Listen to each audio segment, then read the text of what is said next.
I'm an Israeli, and Arabs tell me all the time how much they love us, and they can't wait for us to liberate them from their families and their lives and their property and their land. The Israelis are such a kind nation. It's hilarious. Okay, so I don't have to debate that one. That's obvious. And literally everyone on the planet knows that's the most absurd thing that anybody's ever heard. That he says at the same time, the Arabs, the savage Arabs around us are going to kill us all. And at the same time, he says, well, and at the same time, they love us and they can't wait for us to liberate them. Really? Okay. So obviously we don't have to debate that. So, but there are things that he said that I do agree with. He said, you know, he calls it the West, but let's stick with America. They don't have to be here, and so they're gonna, you know, they might leave us, but we're here, and we have to fight this battle. Well, I mean, there's a lot of agreement there. We don't have to be in Iran, and we have no reason to be there. Israel dragged us into this war, and of course we should leave them. This war has absolutely nothing to do with us. I mean, look at what you just reported, Mario. Trump is even letting go of the super flimsy excuse of their nuclear program.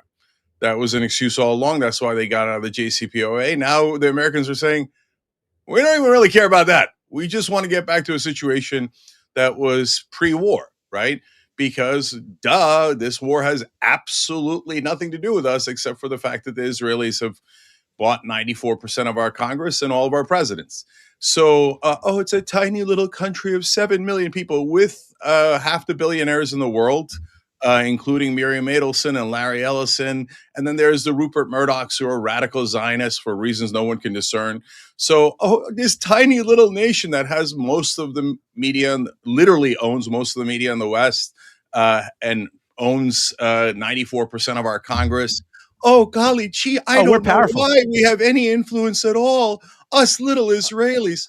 Okay, and so, okay, hold on. I love it when you compliment me. I love it. Yeah. No, God bless. No, we're strong. I didn't say we're weak. I just said we're surrounded by bad guys. That's all. Okay, no, you're right. We are absolutely strong. God bless. Okay, let me just finish. I'm almost done, brother. You went on for like 5 minutes. Okay. No, go ahead. So Israel, of course, to compliment you further, has nuclear weapons, which they stole from us in a very crafty way, as is their wont. Okay. Yeah. Well, when you steal, you're a crafty, sinister group. And you stole our nuclear secrets. You stole our nuclear uranium. You stole our nuclear energy.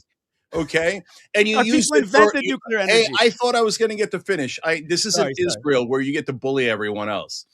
And so after they built weapons of mass destruction with the material they stole from America, and after they stole $320 billion from us, and made us go into 7 wars that cost us $8 trillion, they finally admit, oh, by the way, this has nothing to do with any of you guys. It's us. Good. Then Yishai, buckle up, put on your boots, leave Americans alone.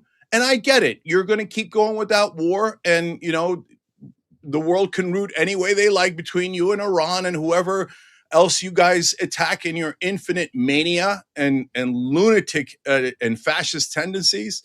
But that's okay. Just leave us out of it, man. So good. You want to keep going against Iran? You want to invade Turkey? Have at it, Hoss. That's not my business, okay?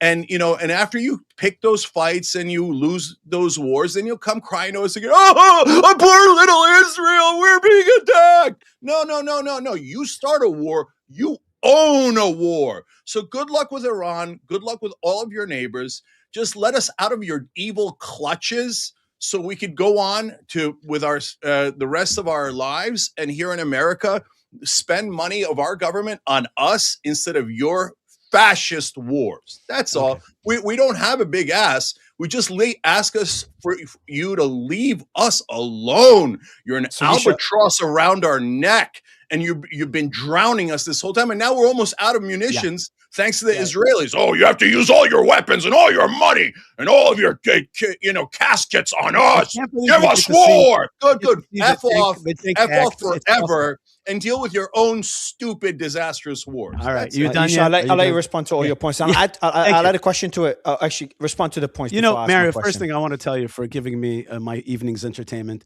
to see the Cenk faces and to be part of it. It's just special.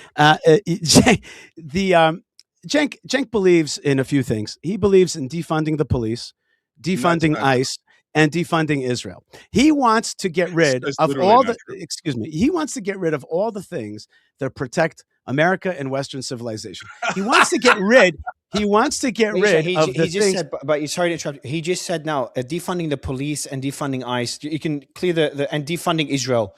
Are any of these true, Cenk? Of course they're true. It's part of his campaigns. The part of the campaigns that he funds through AOC. I'll ask him just yes or no. Cenk, he can tell us now yes or no on these 3 points. No on the first one, defunding police. I've never been. In fact, I fought against defunding the police. Okay, ICE? ICE is a disaster. Whether you call it ICE or something else, you still have to have immigration.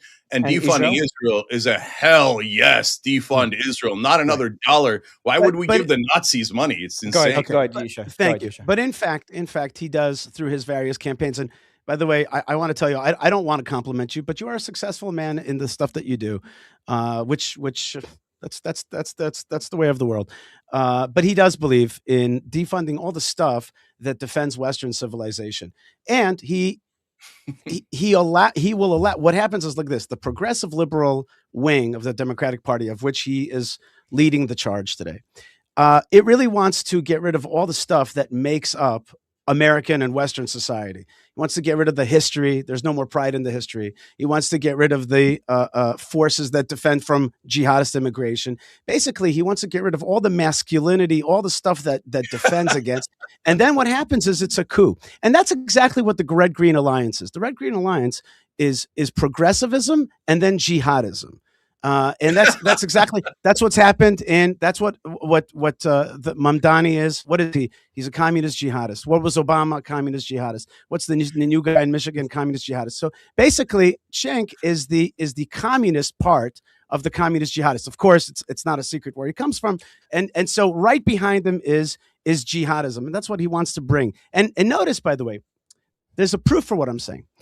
At no time does Cenk ever talk about jihadism. Palestinians are victims. Arabs are victims. Everybody's a victim.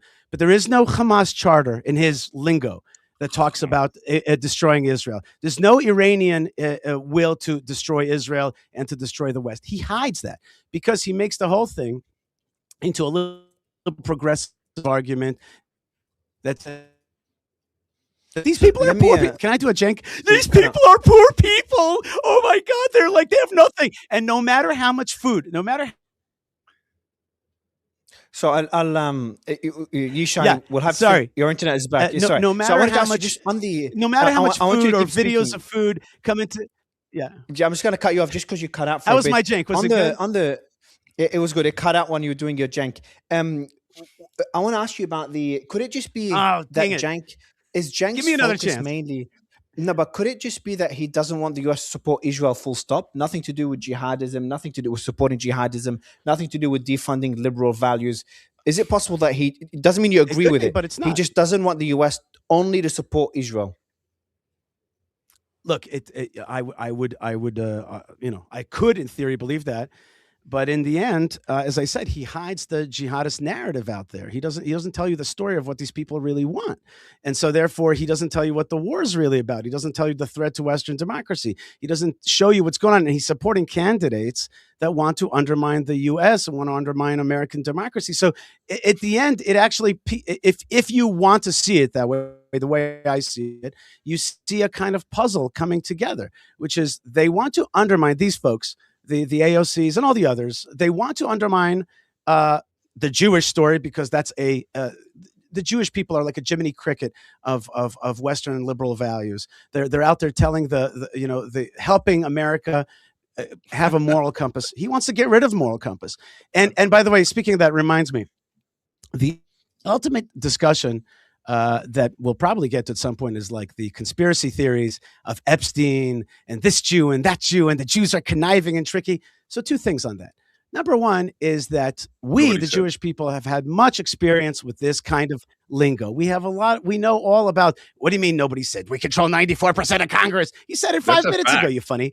Okay, don't be silly. That's a fact. So the control, okay, so whatever.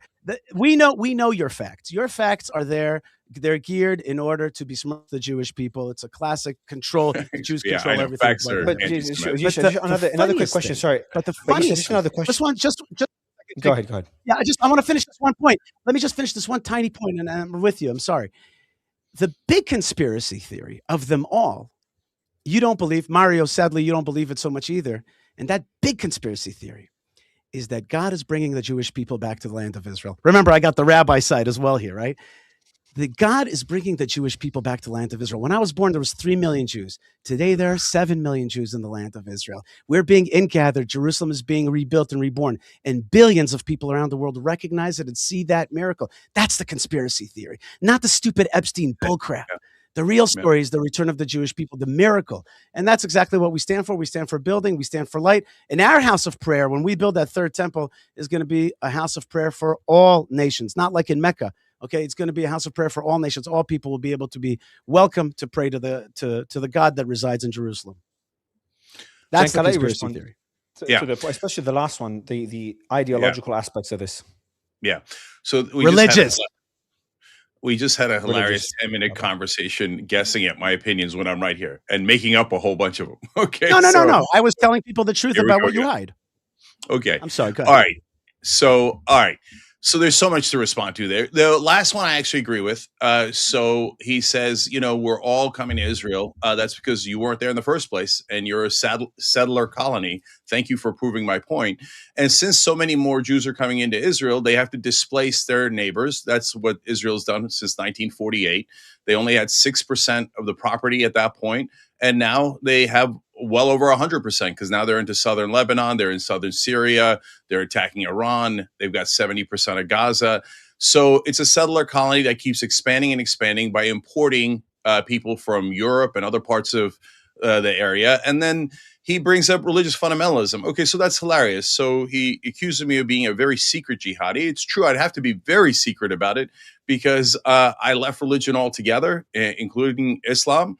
I'm a stone cold atheist. And so the idea that this land was promised to anyone, Jews, Muslims, Christians, I find to be utterly absurd and a mythological caricature. And, and by the way, and that's Muslims, why you don't understand. No, I know. That's because I'm not a religious lunatic like you. And these religious zealots go, no, God promised it to me 3,000 years ago and it's mine. That's what you look at. Yeah, no, I do it because you should know. To the rest of the world, it has nothing to do with your religion. It has to do with your zealotry. Okay, it has to do with your fundamentalism, which leads to deep immorality. And why does it lead to deep immorality? It leads to it because you believe that a magical, invisible creature whispered in your ear, murder all your neighbors, take their land. I promised it to you 3,000 years ago. By the way, when you're in southern Lebanon, also steal Christian property and Muslim property and take it home to Israel and videotape it so the whole world can see it. Light their children on fire, drop 2,000-pound bombs on them. You know who thinks an invisible creature whispered that in their ear?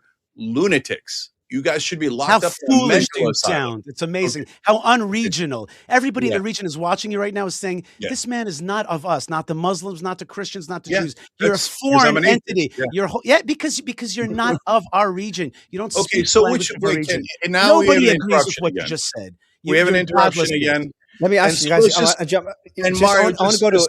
Hold on, Cenk. Finish off, and I want to ask a separate question. Go ahead. Number one, I didn't get to address like 8 of the things he said. Okay, maybe we'll get to it. Usual filibuster from the Israelis. But number two, he's got to make up his mind. Am I a radical jihadist from the region, or am I not of the region because I don't have any religion? So you can't have it both ways. But it's just vomiting out talking points that no one believes. So everybody knows. All I care about is making sure that America doesn't get harmed. And the idea that Israel is protecting America, everyone watching this who isn't a radical Zionist is on my side and knows that Israel isn't protecting us. Cenk, actually, just the first point, I want to ask you a question before going to Yishai. When Yishai talked about Hamas and Iran wanting to destroy Israel, what's your position on that? Yeah, so that's super clear. First of all, I'm a person who wants peace for everyone, right? So my ideal is that there are 2 states, Israel and Palestine, and the Israelis butt out of everybody's governments, countries, etc. But at the same time, when you make a peace deal, that means you protect Israel as well. So nobody gets hurt in Israel. And if anyone attacks Israel after a thorough peace deal signed by all sides, then we would go back to being on Israel's side. But because why? We're on the side of the victims. We're on the side of the people who are being, attacked. And so at this point, Israel is the obvious aggressor as it attacks almost every country around it, as is brutally occupied the Palestinians for 58 years. So my ideal is the 67 borders. I'm sure that there'll be some, small allowances within that, but 2 states that are perfectly peaceful and not a single person gets hurt in the process. I don't want. The reason why I'm against Hamas and Hezbollah overall, and why you have, and then the Israelis think this is like I got you for when they show videos of me criticizing Hamas and Hezbollah. No, that is a consistent position that I've always had. So I criticize them for doing terrorism because I don't believe in killing civilians. And of course, the Israelis have done 70 October 7th in Gaza, 1 more in the West Bank, 1 more in Lebanon, 1 more in Iran. No, actually several more in Lebanon and Iran. So I just want the mass slaughter of civilians to be stopped. At this point, Israel does about 100 to 1 of that. They're the biggest terrorist state in the world. But I don't want terrorism from either quarters. And I definitely don't want religious fundamentalism from either quarters. As a person who's an atheist, I would not end up well with any of these religious fundamentalists. But the people who would kill me first, of course, are the settlers in the West Bank, who are the biggest crazy religious lunatics on the planet. I'll let you answer the points. I'll let you answer all the points. But I do have a question as well, because you talked about how Israel is a liberating nation in the region and is surrounded by enemies as well. Liberating the region, I think, a liberation nation. My question is about the worries, and I've asked you this before, the worries of countries surrounding Israel about Israel expanding their territory. We had Israeli settlers get into Syria. We had Israeli settlers get into Lebanon as well. And I think they were returned back to Israel. And there's a map that was shown today that was posted by the Israeli Foreign Ministry. Paul, if you can show that on screen. And it's talking about a UNICEF study about malnutrition among children, etc. But in that map, I want you to zoom in on the image. You can see South Lebanon in that map by the Israeli Foreign Ministry is in gray. So they've actually put South Lebanon in that map as Israeli territory. And Israel is saying their official policies, technically, they don't want to occupy any Lebanese territory. Lebanese territory belongs to Lebanon. This is internationally recognized Lebanese territory. Yet the Foreign Ministry puts out a map where that territory is seemingly part of Israel. Your response to this, do you think Israel should expand their territory into Lebanon and Syria? And how do you think that makes those countries feel? We talked about this at length on the last time that I was on your show, and I said to you simply that we don't have territorial yearnings other than our ancestral land, because we're nationalists, not imperialists, and I want to see an Abraham Accords work with Lebanon, and we were basically signed an Abraham Accords with the Lebanon that wants to sign an Abraham Accords with us. And I mean, like how does that fit into Cenk's whole worldview that Lebanon is signing peace deals with us, and the UAE and others? They want to have an understanding with us, and so do the Druze of Sweda, et cetera, et cetera. Everybody wants Israel's protection from jihadism. I want to tell you, by the way, just an anecdotal story. But today, before the story, but Yishai, I'm really keen to get your thoughts. Hold on one second. You talk about Israel should not expand their territory, because that's your position. Unless somebody attacks us from there, and when we are attacked. Why does expanding your territory have anything to do with attacks? That's exactly what the Germans said. I guess you don't know. I guess you don't know international law. I don't know. I went to law school. I don't know if you did. Why don't you leave though? But you're never leaving. You always expand your territory and then never leave. This talk about Israel expanding its territory. Can you want to put that map up again? What a joke. We're a tiny little thing. We're the size of New Jersey. In a huge Arab landmass. How many Arabs are there in the region? Expanded and expanded. That's a fact. We are growing in our. Yeah, thank God. I'm not arguing that fact. I like that fact. I want to expand. I'm not denying our expansion, our growth, but we are still a tiny people in a tiny piece of land. To deny that is just stupid. Okay. We are a tiny little people gathering to our land. When people attack us from places like South Lebanon, we will push back, create a safety area there. Judea and Samaria, the so-called West Bank, is ancestral Jewish land. We will annex it in time. Gaza, same thing. Yeah. Genocide. He just admitted it. For religious fundamentalism. Lunatics. I'll let you. Genocide. It doesn't. So you're cutting out. Matter Yishai, what I say. It doesn't matter. Cenk, the point that Yishai made, you could remove Yishai. At the end of the day, Cenk is a fundamentalist. He's a fundamentalist green. You understand? He's a fundamentalist. The atheist part means he actually is not really part of this region, but he's still a communist type. By the way, what does he want to do in America? He wants to bring communism through the hate of Jews. It's like a neo-Leninism, neo-Stalinism. You know, it's like the way we're going to bring communism to America is through the hate of Jews and the hate of Israel. That's become the big issue of the DSA. It's like that's the way to do it. Hate on the Jews so we can bring communism. Hello, America, wake up. This guy right here is bringing communism with the hate of Jews. He's trying to destroy all the fundamentals of the United States. The concern, and Cenk, I want to really stick to that point. Yishai, can I address the two scandalous things he said? Go ahead. I'll let you address those real quick. Are you going to do the thing? Do it. Okay. So, first of all, he keeps calling me a communist. Anybody who watches the Young Turks knows that I say I'm a capitalist to the point of annoying my own audience. I'm a democratic capitalist. I own a business. I own a media company. So the talking point that I'm communist, but look, he's Israeli. So all they do is make things up.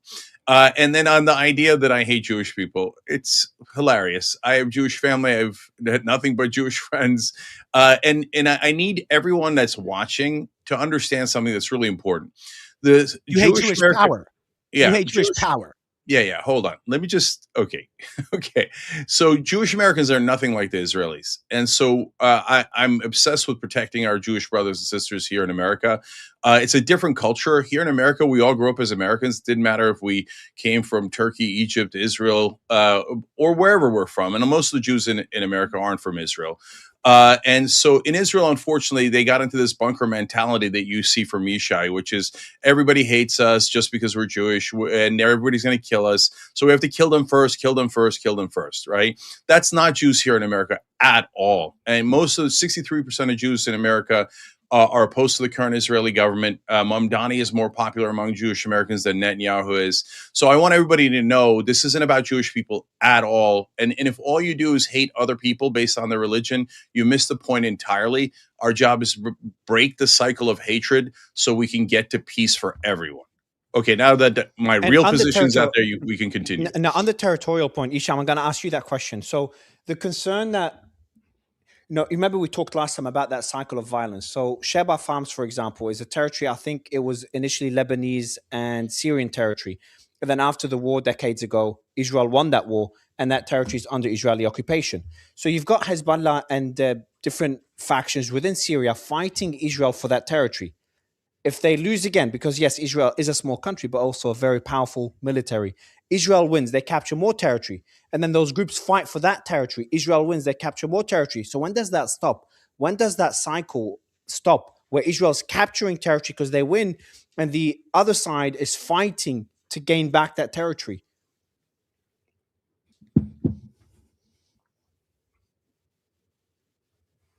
Is that to Yishai? Yishai, yeah. What's your question? Do we liberate our land from people who want to destroy us? Sometimes that happens. No, it's more. Most of the time, why capture territory when you win a war? So you're fighting Hezbollah, for example, right now in Lebanon. Mario, why capture South Lebanon? You asked me this last time. We talked about it like ad nauseum. Like in this region and by international law, when somebody's attacked and you win land in a defensive war, you're allowed to hold on to it. That's a basic principle of international law. So I don't understand what your constant questioning is. We're still a tiny country. When, for example, the Golan Heights was liberated in the 6-Day War and again held back in the Yom Kippur War, we held on to it. And ask any of the Druze that live in the Israeli Golan Heights if they want to go back to Syria. The answer is no. And in fact, north of the Golan Heights is the Syrian Sweda, where the Druze live, and they're all asking to be part of Israel, or that Israel will extend its defense umbrella over it. So I don't understand what you're constantly harping at. You want us to be tiny and indefensible? One second, I'll finish up. I mean, I meant that rhetorically, meaning to say I know what he wants. He's afraid of a big Israel. He thinks that Israel wants to gobble up everybody else's land. It's absurd. It's just so silly. You put it. I said that if you attack us, we can hold on to a piece of land. There's nothing wrong with that. Now, don't forget that Judea and Samaria, Cenk, Judea and Samaria, the so-called West Bank, is ancestral, indigenous Jewish land. It's ours. It's going to be ours. And the Arabs that live there, the majority of them came because they were Zionists. They were looking for a way to make a living off the Jews. And so too Gaza.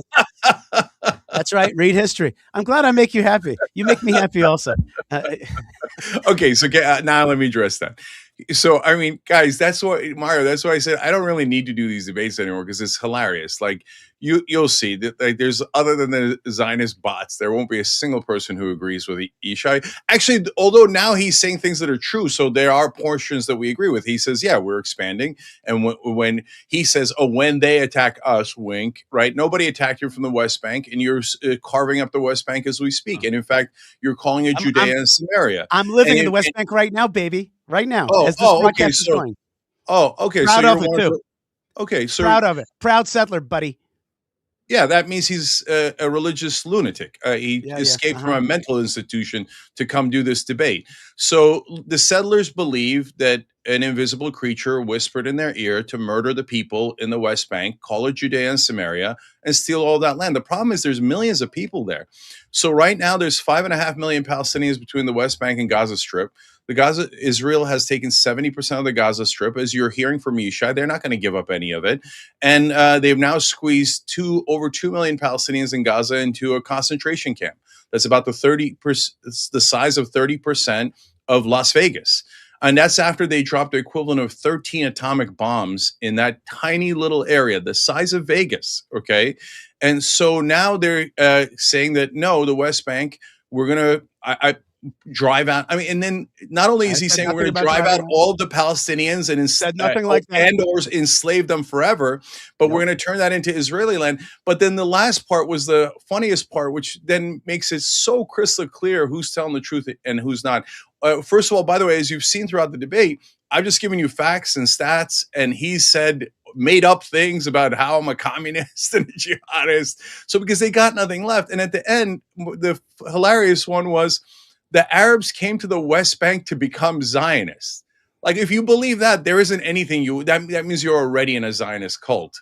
But literally no one else on planet Earth believes that, because that's the ravings of a lunatic. Can you explain that point, Yishai? What do you mean by that point? The Arabs came to the West Bank. I will explain that point. I will. I want to point out two things before I explain that point. Number one of the rhetorical things that Cenk uses over and over again, no one, everybody in the world hates Israel. Anna Kasparian had a video recently. Everybody in the world hates Israel, all that. That's just not true. There are millions and billions of people around the world who support Israel, who feel the great light of Israel, who want to be part of it. There are many people. You don't want to feel the light of Israel. It usually comes in the form of a 2,000-pound bomb. But do a poll in every nation. 2,000 pounds. You are blind. You are blind. You are blind, and your willingness to tell me and over again how many people hate me is just a tactic, and I see right through it because I am in touch with people all the time. I'm out there in the world. The world loves Israel. So many people around the world, even in places like Ireland, that seems like it's anti. I was just in Canada and Ireland. These places, people love Israel. So many people around the world, they see the light of Jerusalem. They're not blinded, godless people like yourself. They actually see through it. They see through your lies. American Christians see through your lies. Muslims in this region, many of them, Arabs see through your lies. By the way, for them, you are the enemy for so many people because you empower Hamas. It doesn't matter what you say. At the end, you are for. You said Hamas. You're. It doesn't matter what I say. Yeah, because you're going to do because you don't say now. No, because you said that you thought Khomeini was courageous. Hamas is courageous. You've said these things, and the bottom line is that people know that you are part of the oppressor, suppressor cult. Okay, and people see through. You could say a million times, the whole world's against you. So what? A million people are against you as well. Millions of people around the world are against you. So what? You think you're telling me now that everybody's against me is going to make me coward? I'm part of a movement, of a return to Zion, which is a prophesied and waited for thing that we've been praying for. But only for Jews, years. Right? And I want to tell you, by the way, Jews, your ancestry, your like Turkish ancestry. Bethlehem is in the West Bank. Hold on, just 1 second. Samaria. Just 1 second. I live right next to Bethlehem. I know about Bethlehem better than you do. Bethlehem is strictly Jewish, right? No, not at all. By the way, I just want to say not that at all. Turks, I thought you said Judea and Samaria is strictly Jewish. I did never said that. You're putting silly words in my mouth. I never said anything like that. I said we're going to. Right? I said it's going to be sovereign Israel. That doesn't mean it's strictly Jewish. We have minorities living amongst us. See how silly your words are. In any case, whatever. In any case, let me get to my point because your points are such a waste of time. 1492. Just on the West Bank, just quickly on the West Bank, you said it'll be part of Israel with the same rights. What's your policy? How would you be able to integrate, in your view, the West Bank with the rest of Israel? Or with Israel? Residency. I've talked a lot about it with you in the previous show. We've talked a lot about that. Residency. I believe in residency, just like you are a resident in the UAE. Arabs would be residents in Israel, but we'll talk about that a different time. I want to make a point towards Cenk. The Turks in 1492 saw that the Jews were being kicked out of Spain. And what did they do? They sent ships to pick up Spanish Jews in order to bring them to the Ottoman Empire because they knew that Jews were good for commerce, good for governance, good for business. They spread them out throughout the Ottoman Empire because they knew how useful Jews were for their empire, for the financial and governance strength of their empire. But you say that Jews are conniving and tricking and destroying America and controlling Congress and all that. Same thing, by the way, the Turks, the modern Turks, in World War II, they were allied with the Nazis, and yet they protected their Jews. They protected their Jews and didn't give out their Jews and told the Jews, keep your head down, we'll protect you. And you do the exact opposite. You're trying to sell out the Jews. And then thirdly, I wonder, there's these Uyghurs in China, and I think your family last name is related to them. I looked it up. I tried to understand. You're from Turkic background, and these are Turkic peoples, Turkic-speaking language peoples, the Uyghurs. It's your last name. You don't give a damn about them. They're also being suppressed out there. The bottom line is this. You actually have a vendetta, an obsession against Israel and against Jews. You could say that you like Jews, but we all know you like disempowered Jews, not empowered Jews. You don't follow the ways of the Turkic past. You're not in line with that. And therefore, and on top of that, you're not a believer. So you don't belong here. Okay, you told me to get out. You get out with your language. Stop talking about Israel, you obsessed crazy. Leave us alone. Go do something else. Okay, right. So and if you're going to do something, at least follow the pathway of your peoplehood. Okay, so first off, we're named after the Uyghurs, and so I care. We're not Uyghur ethnically, but we're named after them, and I'm very proud of that. I've had the Uyghur government in exile on the Young Turks to talk about the concentration camps that the Chinese have set up. It's atrocious. The reason why we don't focus as much on that is because the Chinese are not doing that with our money. And our ability to influence the Chinese government is approximately 0%. I try anyway. I try to the best of my ability to influence them in the right direction. Is Israel the only country that does evil in the world? Of course not. And so people look for advantage, and oftentimes when they have too much power and leverage, which is exactly what we've given Israel, they abuse that power and leverage. It's a human thing. It's not based on ethnicity. So when you turn to the Turks saving the Jews from Spain, I'm enormously proud of that. Turks and Jews actually have had a wonderful history together, and I'm proud of that history. In fact, the Young Turks was founded by Turks and Jews. So those are my friends and lifelong friends and the founders of our company. So and the fact that we saved hundreds of thousands of Jews is just a wonderful part of Turkish history. So, and that's why, among the many, many reasons why I'm so protective of Jews in America. And so sometimes people get frustrated at me and say, hey, look, isn't it American Jews who are giving money to AIPAC, et cetera? I understand that, right? But once you're an American, you have to put all the old ethnic hatred and strife past us. What's driving Israel to do what it does is because they've lost touch with reality, right? So they think that their religion is the most important, and by the way, they're not alone. Like a lot of Muslim fundamentalists also believe that land was, somebody whispered in their ear about how it's their land, and it goes round and round and round, right? And so the reality is, look, I'm an atheist, so I don't get to speak too much about God, but I will say that if there is a God, I don't think that he's whispering in people's ears to kill one another. And that's certainly not the kind of God that people pray to, that I respect, that I know and love, that I think are wonderful religious people. Okay. So, but when religious people tell you that it's mine, mine, mine, and even though you can't see or hear this entity, trust me, I speak for God, and God says I should kill the people there and take their land, and I should never free them. You should be incredibly careful about those people because they've lost touch with reality. They're detached from reality. And so like I'm sure Yishai and certainly a lot of others that I've debated and I think it's the dominant culture in Israel, honestly, really believe that they're hated because they're Jewish, and they just don't get it. They're making it a self-fulfilling prophecy. It's not because you're Jewish, brother. It's because of the actions that you have taken, and you're just doubling down in this conversation here. You're saying you have the right to take the West Bank, you have the right to take Gaza and southern Lebanon, and God promised it to you, and He didn't promise it to the Christians or the Muslims, and the Muslims can't wait to give their land to you. I mean, all this fantasy talk. No, and now that I know you're a settler, I get it. Just a quick question. You said one thing. I'll let you respond. Yishai, I'll let you respond. But just one point that Cenk made that I want to get your thoughts on. He said you were comparing to the Uyghurs and complaining on or criticizing Cenk for obsessing over the Jews or over Israel. But his point is that the Uyghurs, what's being done to them is not being done with American money. And you cuffed at that answer. What Israel's doing in the region is with American support. American support is not American money. It's not the same thing. And here's the bottom line. But there is American money involved. But there is American money involved. Let me make it clear. It's so simple. Israel is a $500 billion economy. The United States gives Israel about $3 billion a year, but that money goes immediately into American companies. It's basically a way to support American companies. It's like Congress paying for Israeli arms, but actually sending it to Nebraska and other places. Everybody knows that. It's such an obvious thing. We all know that American money is not being spent here the way he talks about it. It's such an and by the way, I personally don't disagree with the idea of stopping American aid to Israel. I want to be more independent. I don't want people like Cenk, even though he lies a lot and he says all kinds of things about this huge amount of money, which is $3 billion, which is like pennies today in terms of American government spending, and it's actually very small in terms of Israel's GDP, right?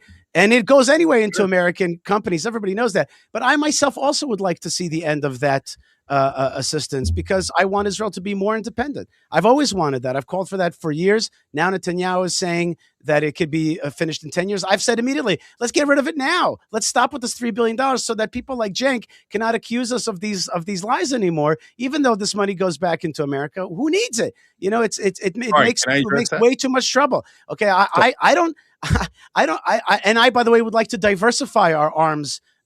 He said that now there's not enough munitions and armament. Hey, I'd like to buy from others as well. I'd like to diversify. I can't have it. You know, Cenk's candidate may be of the United States tomorrow. That could happen. He's, as I said before, he's very talented at brainwashing Americans, and there's no doubt about that. You know, AOC could be president of the United States. Point of the money. And I have to make sure, that Israel is independent from that. Even though I respect and love the United States and tremendously appreciate its values and it has helped us grow so much. By the way, Israel in 100 years has traversed from the Turkish sphere to the British sphere to the Soviet Union for a short time, and then to the French, and then to the U.S. We've been in many power struggles and power changes, and we've been able to navigate them. And if Cenk gets his way, and the U.S. decouples from Israel, we'll have to either be more independent and strong ourselves, or find other partners. I hope that Cenk is not able to do that because I believe that he and his cohorts will destroy and shrink inextricably the United States of America. He will weaken its power. When he says America first, when he says decouple from Israel, what he means is decouple from allies like Israel and Taiwan and others are looking at this. Taiwan and others are looking at this and they're saying, oh my God, if the U.S. is going to turn its back on Israel, it's only going to turn its back on us for this reason or another reason. So global allies understand that American power is shrinking. And one of the leaders of that shrinkage is the man that I'm debating today. He wants to shrink American power. What do you need? And he is going, if America lets him, he will be successful. On the money being sent to Israel, you wanted to respond to that particular point. And more important, a bigger question is, what do you need to see to care less about Israel? Yeah. Okay. That's a good question, Anna, since we're almost out of time here. So let's... What's wrong? We can keep going. Let's keep talking. Yeah. We got another guest in 5 minutes. Go ahead, Cenk. So, look, brother, I can keep busting you up all day, all night. You're busting me up? I didn't know. Thank you for telling me. Check the comments. I appreciate that. I thought I was busting you up. Okay. Well, that's right, because no, you're that wasn't it. reality. That wasn't it. Okay, oh, you're busting me up. I didn't know. Okay, I feel all okay. right. So here we go. So number one, keep busting, buddy. Netanyahu says we don't want any more of your money except for another 10 years. I'm against it. Okay, great. We have an agreement there. But that's not the real world. In the real world, by the way, American media helps Netanyahu lie every day. They're like, oh, Israel doesn't want any more money. Except 10 more years. Why do they have a right to our money for 10 more years? They don't have any right to our money, okay? No, we should not spend $1 more to Israel because it makes us weaker. We should keep it at home to make our country stronger, not their country stronger. And in fact, it doesn't even help their country in the long run. And then they have this hilarious talking point about, oh yeah, we've taken over $320 billion from you guys, but that just only helps you. Well, if that's true, that's great. I have a wonderful strategy. Let's just reverse it so we could help Israel. You give us the $320 billion back, and you know what? We'll buy it from, as you're giving it to us as a gift, we'll use Israeli manufacturing, et cetera. It'll build up your economy. Give us the money back. Oh, right, you won't, because it didn't help us. It helped you. That's obvious. Like, look at the things they try to trick you into, and then they say, we're not doing tricks. Oh, that's anti-Semitic to say that. No. We're not talking about anybody but Israelis. And Zionist, as you mentioned, is a nationalistic project. And that's the problem with nationalism gone awry and amok like this. So then you get to the $8 trillion in wars that we did for them. The global war on terror was the global war on Israel's neighbors. So when are we getting our $8 trillion back? That is a huge part of the debt in America. That has made us so much weaker. Now we're out of defensive missiles. We're out of offensive missiles. And that's not just in this war. That's throughout the world because we spent it all trying to help Israel do this unnecessary war against Iran so they could be a regional superpower and maybe even a global superpower, as Netanyahu said, so that they could take more territory, which Yishai admits they're taking more, and they're going to keep on taking more under the guise of self-defense, as they have nukes, they have Iron Dome, we've given them so much. They already have a great military. And not only do they take $3.8 billion a year, on top of that, Biden gave him $21 billion to continue the genocide because, yes, AIPAC is the #1 lifetime donor of Joe Biden. And then Donald Trump gave him another $13 billion. That's because the Israeli lobby is the #1 lifetime donor of Donald Trump. These are just facts. Facts are not anti-Semitic. Big pharma, big oil, defense contractors also give tons and tons of money. When the defense contractors and the Israeli lobby get together, you're going to have endless wars. And we elect presidents, but they're both honestly funded by the Israeli lobby. Our Congress is. So they have used that power, the Israelis, to rob us blind. So what we should do is decouple in every way, not only not give them a single more dollar, we should not merge our military technologies. That allows them to take about $1 trillion off of us. That's the money we're spending on defense, and they're going to get all of that technology for free. We get nothing from them. They should not even be an ally. We should not enable their warmongering throughout the region. And at the end of the day, if we defund Israel and decouple from Israel, of course it's going to help America because we're going to stop the robbery, first of all. And by the way, the fact that the world hates Israel is relevant because all their bombs say made in the USA. So we're getting blowback from the rest of the world that we don't need at all just to help Israel's imperial ambitions in the Middle East. It's mental.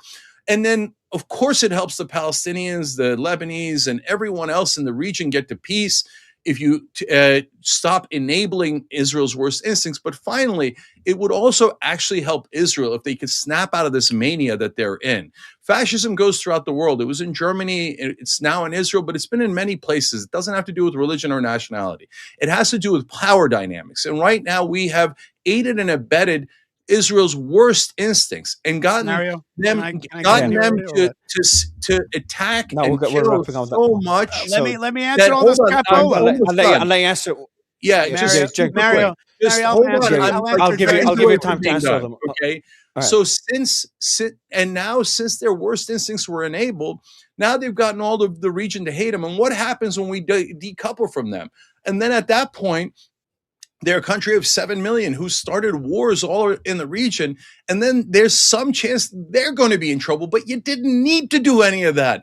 Just go to the 1967 borders and you'll have the safe haven in Israel that you've always wanted. Cenk, I'll have Yishai. I know you have to jump off, Cenk. Just a couple of minutes, Yishai, before the next guest jumps in as well. Would love you to respond to the points. The first thing is that America, if you want to trust a atheist, socialist, Jew baiter who wants to do nothing but in this whole conversation, as usual, just scapegoat the Jews. If you want to trust this guy to bring you wealth and peace, you're in for a surprise. This guy is not going to bring you wealth and peace, and he has no understanding of what happens here in the region. He just told you right now that he thinks it's a great idea for us, the Jewish state, to give away the highland, the mountains of Judea and Samaria, and give them over to the so-called Palestine, which we did in Gaza to empower the jihad. He nods his head, but at the end, this guy praised Khomeini. He is a guy who is an undercover. He's a sheep in wolf's clothing. No,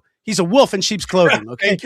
No. There are people who are sadly sheep in wolf's clothing, and that's some of our leaders who talk a big talk. But I would like to see them take more action. But you are, of course, a wolf in sheep's clothing. You talk nice about peace. You don't know crap about peace. You don't understand this region. You don't speak the language of this region. You're not of this region. You don't understand that. You want us to give away our land to the jihad. You want to empower the jihad globally. You are a front for the jihad, a secular, atheist, socialist, because that's called the Red-Green Alliance. We all know about it. We all understand it. You're a danger to the United States. You're a danger to Israel.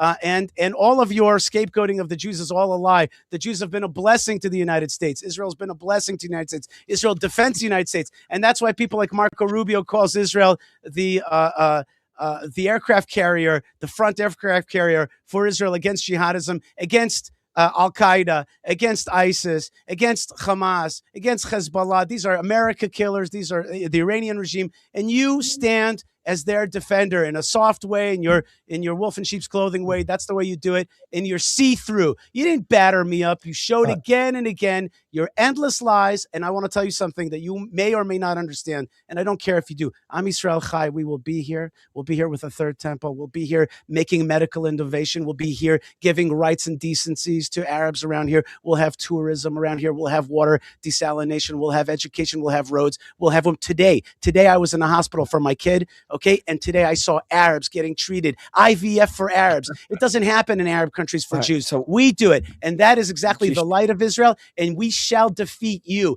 And I will be around to see the end of your, reign and regime. And this country will be around for that. We shall go on through all the challenges as we have throughout time. And that is our legacy. And that is God's promise. You don't want to believe it. You want to think about some invisible God. It's too bad that you don't hear his voice. It would do you good.